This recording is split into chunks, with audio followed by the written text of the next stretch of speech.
கள்ளக்குறிச்சி விசச்சாராய உயிரிழப்பு சம்பவத்தை அடுத்து தேசிய மகளிர் ஆணைய உறுப்பினர் குஷ்பு தலைமையில் 3 பேர் கொண்ட குழு கள்ளக்குறிச்சியில் ஆய்வு மேற்கொண்டு விசாரணை நடத்தி வருகின்றனர். கூடுதல் விவரங்களை செய்தியாளர் ஹரிராஜன் வழங்க கேட்கலாம். ஹரிராஜன், வணக்கம். விவரங்களை சொல்லலாம். வணக்கம்.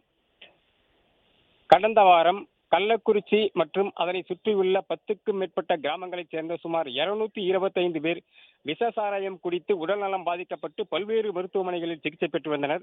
அதில் இதுவரை 5 பெண்கள் உட்பட 61 பேர் உயிரிழந்திருக்கிறார்கள். தொடர்ந்து 136 பேர் கள்ளக்குறிச்சி, விழுப்புரம், சேலம் மற்றும் பாண்டிச்சேரி மருத்துவமனைகளில் தீவிர சிகிச்சை பெற்று வருகின்றனர்.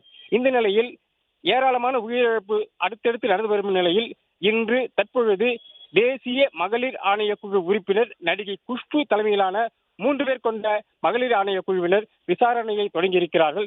இந்த குழுவினர் தற்போது கள்ளக்குறிச்சி காவல் நிலையத்தில் விசாரணை தொடங்கியிருக்கிறார்கள். அதில் Kallakurichi police DSP Devaraj, DSP Mahesh, காவல் ஆய்வாளர் ராபின்சன் ஆகியோரிடம் விசாரணை நடத்திவிட்டு இதுவரை இந்த சம்பவம் தொடர்பாக எடுத்துள்ள நடவடிக்கைகள், அதாவது முதல் தகவல் அறிக்கை பதிவு செய்து அதன் பின்பு அவர்களுக்கு மருத்துவ சிகிச்சை அளிக்கப்பட்டதோடு தொடர்ந்து யார் யாரெல்லாம் கைது செய்யப்பட்டிருக்கிறார்கள், சாராய வியாபாரிகள், மெத்தனால் வியாபாரிகள் என இதுவரை கைது செய்யப்பட்டுள்ள விவரங்களை சேகரித்துக் கொண்டு தனது விசாரணையை தொடங்கியிருக்கிறார்கள். இவர்கள் அடுத்த கட்டமாக கருணாபுரம் பகுதிக்கு சென்று நேரடியாக கள விசாரணையை செய்ய இருக்கிறார்கள்.